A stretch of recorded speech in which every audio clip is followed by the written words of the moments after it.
So how many coats you think you're gonna do with the with candy? I will probably do 3 light coats of candy to achieve coverage. But before I do the candy, the neat thing about candies is you can put candy over black and it still looks black. So I'm actually gonna do a black drop shadow before the candy around these letters, just to give them a little bit more contrast. Okay. Do you want to use one of those detailer brushes? Absolutely. This is kind of like Christmas, getting to try all these new toys. So with these airbrushes, do you take the crown cap off sometimes to achieve more detail, or it doesn't make that much difference? If you go on like real detail, you're getting real close to the surface, yes. That trigger is silky smooth. But for the shadow, I don't think you need it. I mean, you're welcome to if you want to. Yeah, I'll keep it on. My brushes all have some miles on them, but I can tell a difference already on how smooth the trigger is on that brush as opposed to what I'm used to. So first I want to go all around the entire letter, even though a drop shadow wouldn't make sense to go all around unless your light source is directly top dead center. But to create more contrast, I am going to hit the top as well as the bottom, but I'm going to over exaggerate the bottom shadowing.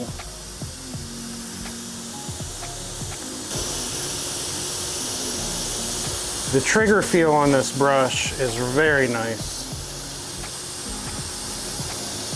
Very smooth.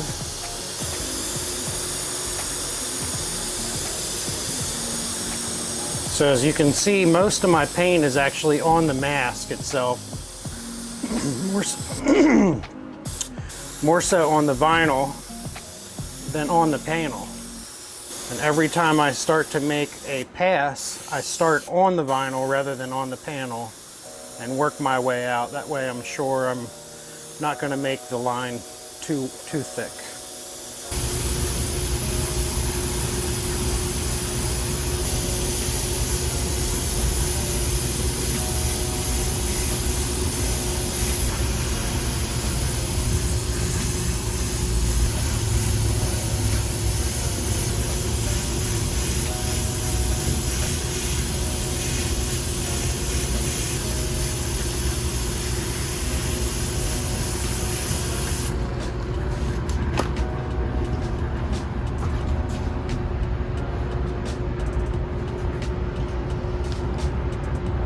So next step is candy?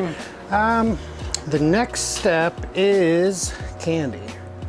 And then we will cover up the blocked areas, and then we're gonna do a neat texture effect with some liquid masking.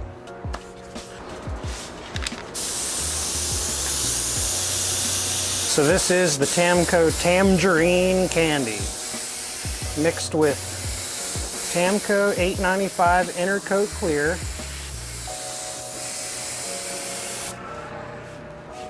with the mixture that we have here. I'm thinking that 3 coats will be around ideal for the coverage that we want and the color orange that we're looking for.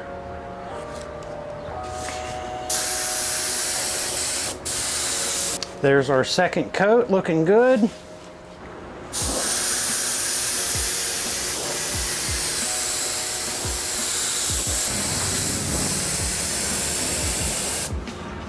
Yeah, can't wait to take all the masking off. That's always the fun part. 3 coats looks good, but I think I'm going to hit it with 1 more light pass just to get a little bit more depth on that color.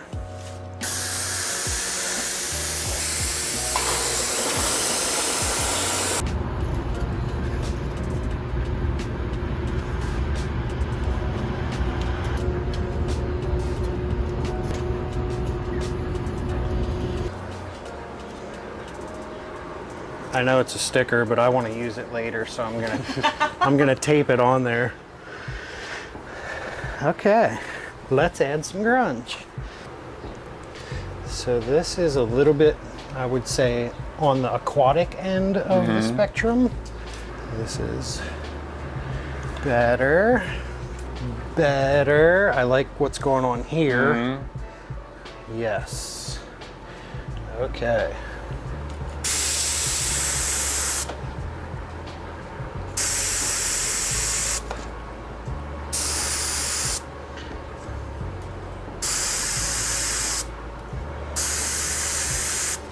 what I always tell our customers, be creative with stencils. If it calls skin stencils, that's actually the Drublair skin.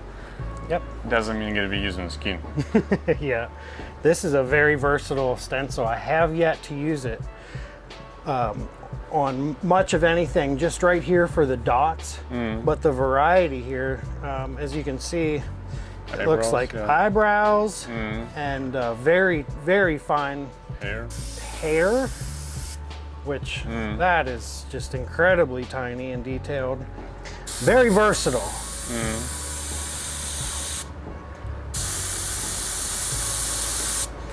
It's fun just to move around on the stencil and pick your favorite parts for different areas. It makes the job, in the end result, it makes the job look like you spent so much more time on it than what it takes to achieve these effects with a stencil like this.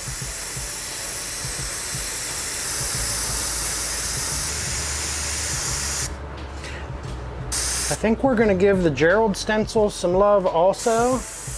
So we're going to use a little bit of Drublair skin texture stencil and then come in with the Gerald Mendez Texture Effects 3 stencil.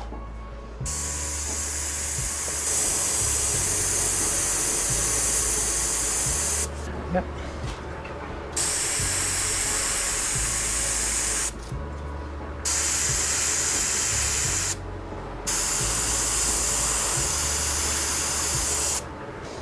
So with an organic texture like this, there's no rhyme or reason. The only thing that I'm really focused on is making it where it's not as repetitive as it could be if you would repeat the same spot on the same stencil over and over again. We want variations. So keep the stencil and the airbrush moving intermittently and have fun and create as many different textures as you possibly can. And of course the logo and this are not going to be exactly the same. So at this point I'm just having fun with it, creating this grunge texture as sporadically as possible.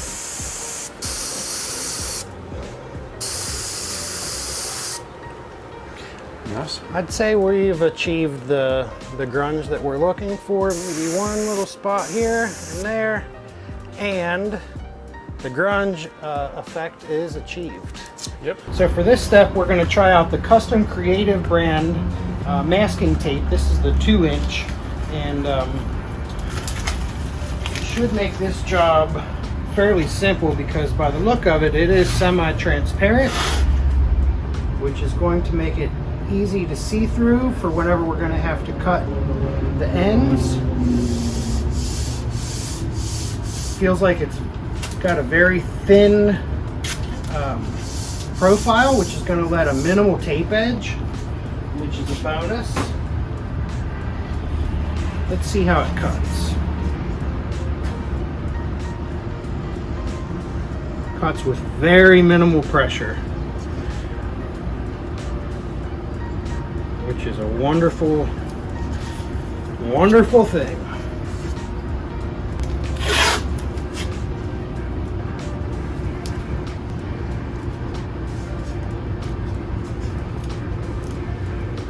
Very light pressure, cuts right through this tape very easily and lets a very clean edge.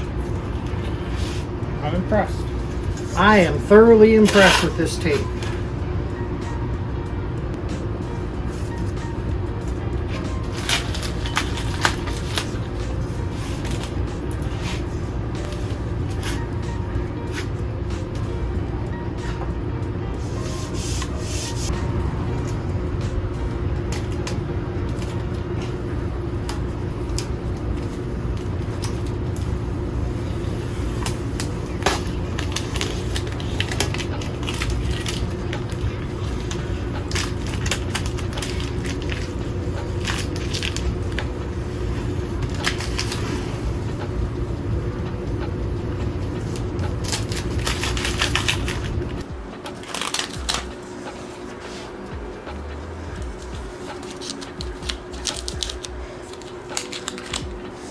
Now for the main background color of the panel,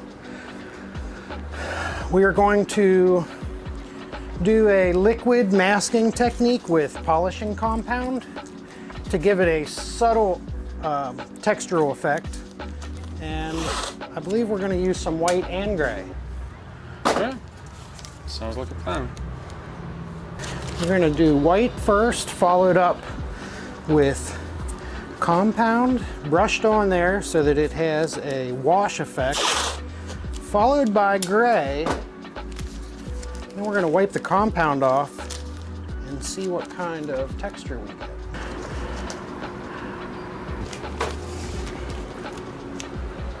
For the white, we're going to use the Grex. What model airbrush is this? TG Tritium, TG7. TG7. TGS, Grex Tritium, 0.7mm fan air cap. Okay. So do you always just eyeball everything when you mix them? For the most part, I typically try to mix 1-to-1 as a guide, as a baseline starting point. 1-to-1, and depending on the temperature and your air pressure, usually I'll try it, and if it's a little bit thick, I'll throw a little splash of reducer in. If it's a little too thin, I'll throw some more color in. But it's a educated guess, or at this point, it's more of a I guess just a natural type squirt here and there to get the mixture right. It's become a habit. I guess if I were a bartender and I was making the same drink for 20 years, you'd kind of get down the time that it takes to pour in this and that. If I had a different bottle with my reducer and it had a different nozzle or maybe a larger tip, it would throw me all off. Or if I say close the tip a little bit where it doesn't come out at the same speed, it would throw me off. Liking the versatility of this brush with the fan cap. I like that pattern in such a small brush that you can hook up to the airbrush hose. I like the magnetic feature of the crown cap on the airbrushes. I think if it were just me here kind of taking my time, that I would like the ease of access with the magnetic crown cap, being able to remove it and then store it and then just snap it back on and not having to screw it on. The only downfall that I see with that is whenever you wipe the tip, if you're used to wiping the tip, you may knock it off and drop it. But I think with getting more familiar with that brush, that would less likely happen. I'll be honest with you, I like it as a seller because we sell quite a bit of those. As a user, we've been in the show, the aviation show, the Sun Funny had the demo guns there, Grex. I think we lost like 4 or 5 of those. Again, it's so easy to... Whenever we were returning the brushes last week, 1 out of every 4 or 5, I'd say, made it back. So yeah,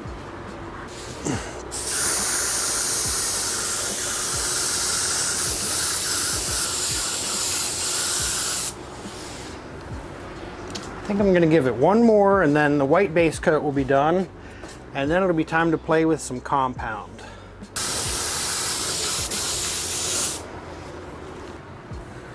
So we're going to load up some primer gray, I'm going to call it. It's about 1 part white and 1 part black. Get it set in the gun. We have some CSI compound in a cup. And since it's a waterborne product, we actually can put a little bit of water in there if we want to thin it.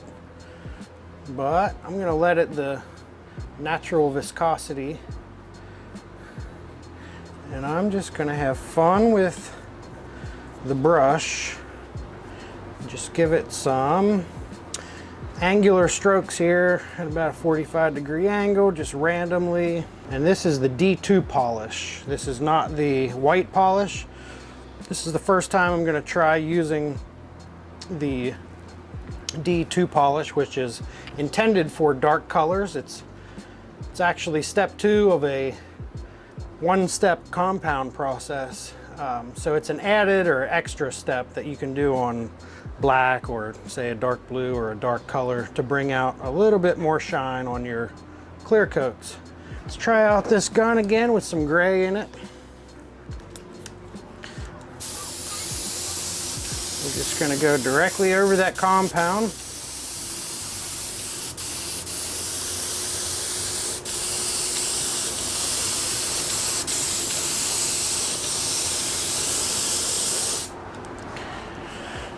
We're going to give it 2 coats.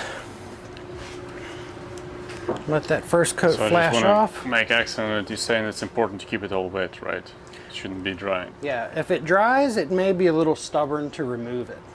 Okay. So we're going to try to pump two coats of base coat on there. And if the compound is still wet, it should wipe off fairly effortlessly.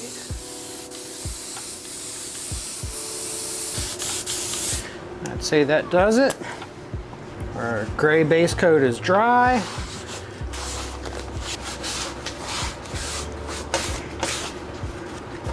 Since the compound is waterborne and the solvent base coat is not, it's solvent based. Since they're dissimilar products, they're not going to intermix with each other. So it actually aids in the removal of the compound. As long as the base coat's dry, it removes fairly simple and clean. I'm actually shredding my paper towel a little bit, so I'm gonna give it a blast of air and then go over it with a tack cloth.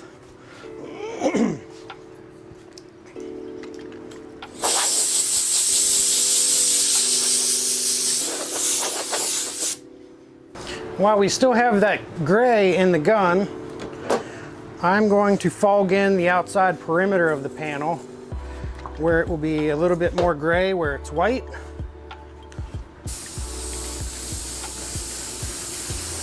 Blend in from the outside edge just to give it a little bit more of a custom touch. And now we're going to create a drop shadow underneath everything around the perimeter where it says .com and underneath the blocked out orange parts where it says spray gunner.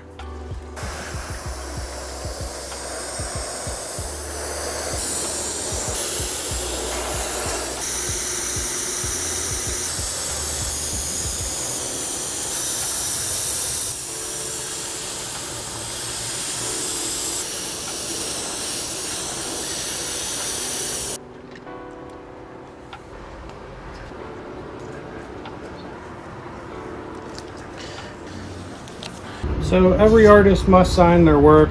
They don't have to, but in this case, I think my logo down here in decal form is just the fit. That's and perfect. What we're going to do here is we're actually going to put down what looks like one decal, but it's one decal layered over another. So we got 2 of them stacked on themselves. That allows us to do a drop shadow, peel off the upper layer, and what you're left with is the bottom layer. It should allow us to have a nice clean edge. Little drop shadow to give it some depth.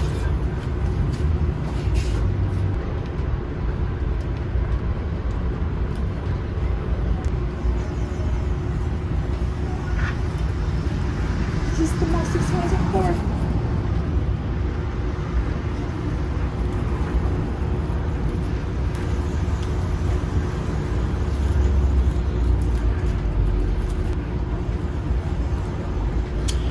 There's our Oh My Orange outline.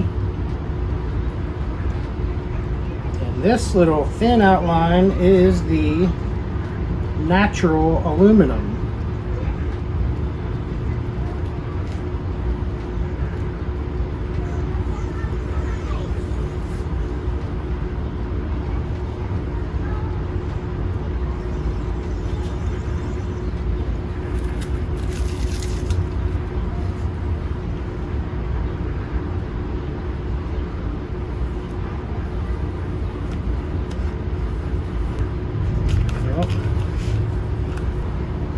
surprised how much grip that tape really has. No worries so far. As long as it doesn't peel any of the orange candy, I'm satisfied.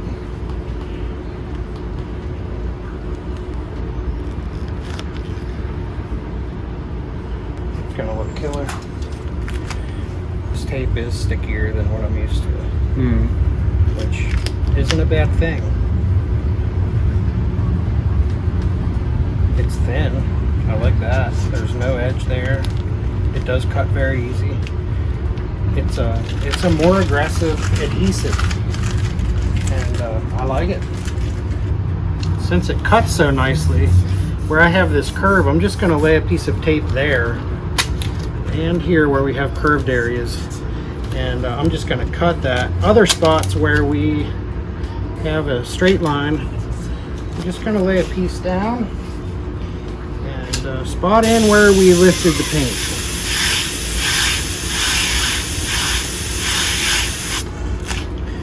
This is what I refer to as a flaw elimination kit.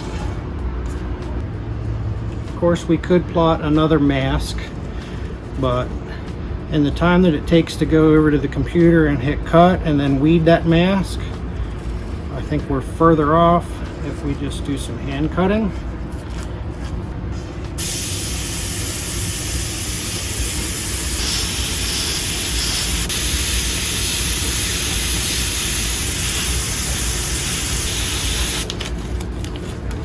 If you do have a flaw, hopefully it's easily correctable and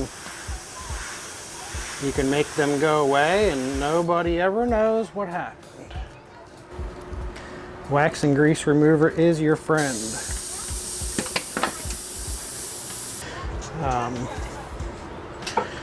I didn't do anything in the negative space beside that texture, but I think it works. I think the negative space is interesting enough. A little ashamed of how messy it is. I'm sure I'm not the only guy that's like that. It's basically some plotted mask with Avery paint mask vinyl, some Tamco Top Dog adhesion promoter, Tamco candies, base coats, a little bit of CSI rubbing compound polish for this technique with white gray, a little bit of the aluminum that pokes through in this outline, some Oh My Orange Tamco base coat, some black shadows, and some vinyl in the logo here. And it's been an honor and a pleasure to have Spray Gunner, to have you guys here today. And I appreciate you having us, and it was a really productive day. We tried a few toys, right? A few new toys. We tried spray gun, we tried airbrush, we tried Greg's kind of in between airbrush and spray gun. I haven't had this much fun since I was a kid on Christmas. I love all the guns that we got to try today. The tapes are wonderful, and the new the new airbrush is definitely going to get a workout. And in the near future, I'm sure it's going to become my go-to brush. Yes, and really popular good models. And so you're saying the 3 years of helmets you have already kind of lined up projects. That's how busy you are? I do. I have a list that seems like it's into eternity. It is great. It's a great problem to have, if you even want to call it a problem. I'm booked for at least 3 years at the moment. So the waiting list is fairly lengthy, and I appreciate everybody's patience while they wait on me to do my thing. With racing helmets, they're only good for so long.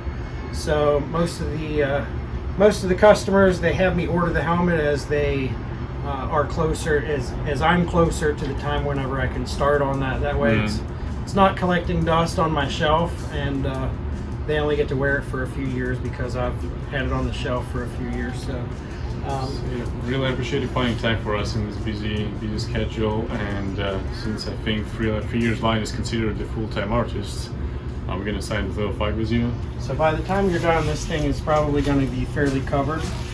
So I want to go down here within the confinements of the air hose.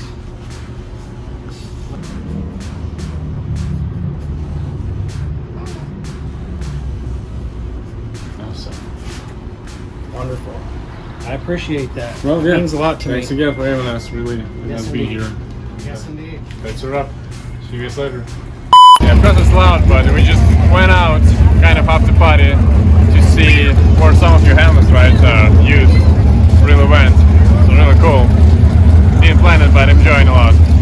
So this is a World of Outlaw sprint car racing event at Williams Grove Speedway in Mechanicsburg, Pennsylvania. And this place is one of the places that I used to come as a young child and has a lot to do with why I ended up painting helmets. I didn't realize then I was going to paint helmets the rest of my life. But some of the racers out here wear helmets that I get to paint. I'm passionate about the sport. It's just been bred into me. It's in my blood. I still love it. I've been coming here for the last almost 40 years. And it's unlike anything else, so pretty neat. Glad you guys could come.